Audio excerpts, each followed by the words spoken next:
Halo Sobat Gen Z, balik lagi sama aku Nanda. Pastinya kita akan kembali bahas berita-berita yang lagi viral. Kalian ada yang dengar isu ini nggak sih? Tentang perbedaan data kemiskinan antara Bank Dunia dan juga BPS nih. Yang lagi hangat banget nih diperbincangkan banyak orang ya. Jadi Bank Dunia menyebut ada 171 juta orang Indonesia itu miskin. Dan BPS bilang hanya ada 24 juta aja nih. Kok bisa sih beda 147 juta orang? Nah, yuk kita kupas tuntas perbedaan ini.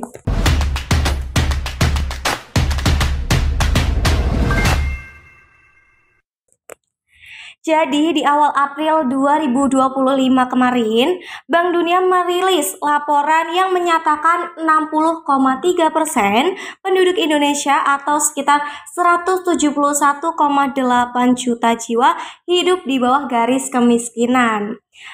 Sebaliknya nih, data resmi dari BPS per September 2024 kemarin menunjukkan angka kemiskinan sebesar 8,57% atau sekitar 24,6 juta jiwa aja.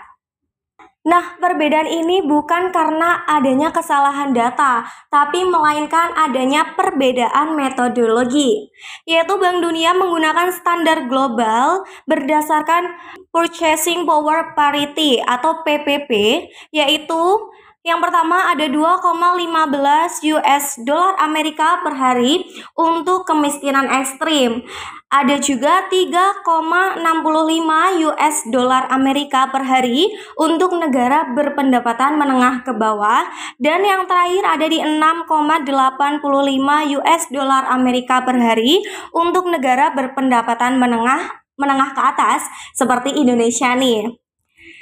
Dan dengan standar 6,85 US dolar Amerika PPP, Bank Dunia mengkategorikan bahwa 60,3% penduduk Indonesia sebagai orang miskin.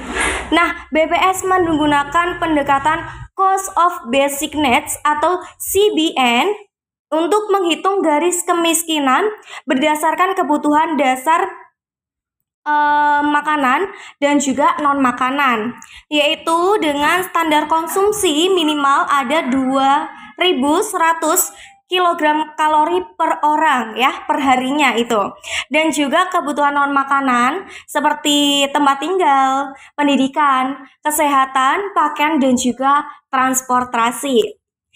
Garis kemiskinan nasional per kapita pada September kemarin 2024 adalah sekitar 595.242 per bulan.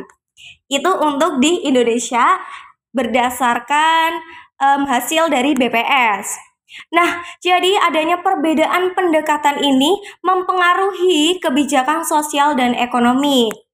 Jadi dari Bank Dunia memberikan gambaran global dan mendorong pemerintah untuk meningkatkan standar hidup sesuai kelas negara berpendapatan menengah ke atas.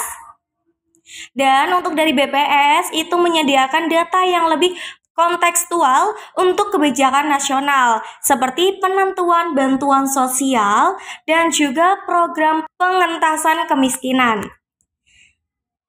Tapi penting disadari bahwa berada di atas garis kemiskinan dari data BPS tidak otomatis berarti kita sejahtera nih ya.